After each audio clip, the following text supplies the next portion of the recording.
Let's talk about build versus buy software in the AI era. Because it used to be that it was an easy decision. Generally speaking, if it's not core to your business, you buy the software. And that's where the SaaS explosion came from over the last 15, 20 years. There was SaaS for everything. As of, well, even today, we see so many startups popping up, so many businesses growing in that space. And it makes a lot of sense. Why own software that isn't core to your business, right?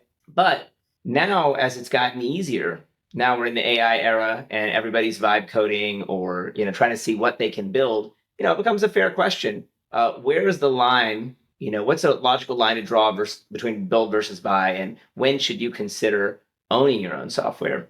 And so that's what I've laid out here. You can see you've got the before picture. What did a minimal team need to look like to be able to build software? And then there's the current era where AI can do so much more of this. So if we look at this here, you've got the usual roles. You've got product management or some type of product ownership, even if it's not, formally a product manager, and someone to kind of bring that together. Engineering, hey, at a minimum, at least one engineer was going to be involved, but perhaps multiple. And then you've got a lot of ancillary roles on every team that are still, important.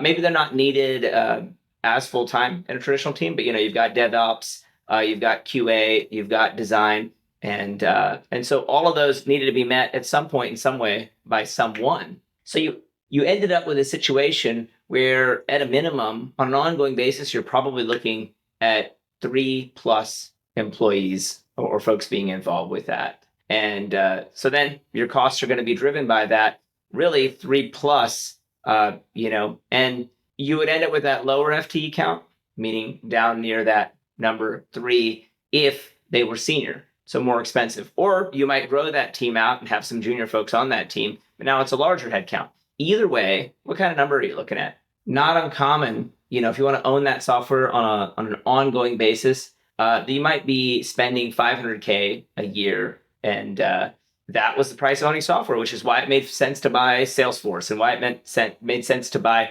so many different SaaS offerings to meet your business's needs. Now, what about in the current era, the AI era?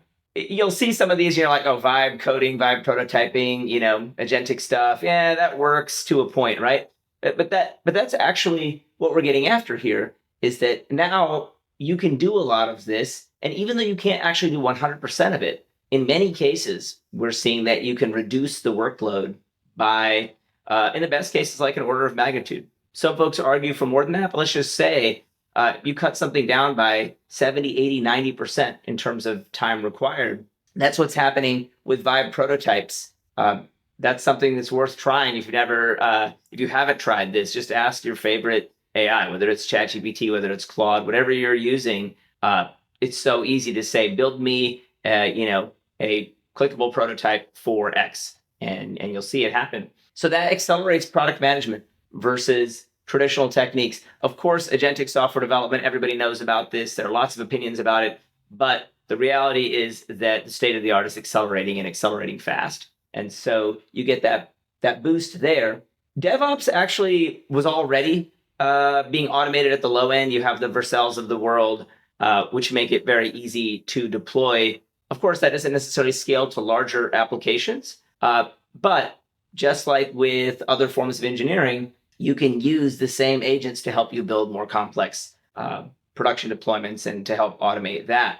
And then I'll say that QA automation, similarly, that's a big part of really moving faster, because once you have agents writing a lot of code, then without automated QA, actually you tend to bottleneck the QA step because you've got all the stuff to test and nobody to test it.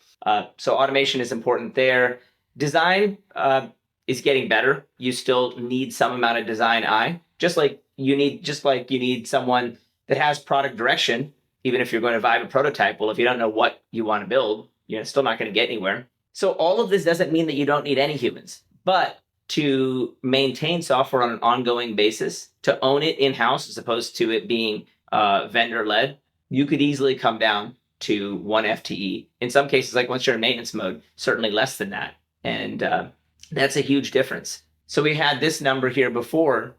I'm going to say that the present today this number has dropped by 80%. In terms of where is the build versus buy line from an economic standpoint, if you're paying more than $100,000 a year for software, then it almost certainly makes sense to at least look at what part of that you can internalize. Because remember, there's another advantage to bringing software in and building it, and that's that it does exactly what you want and isn't a sort of lowest common denominator across thousands of clients.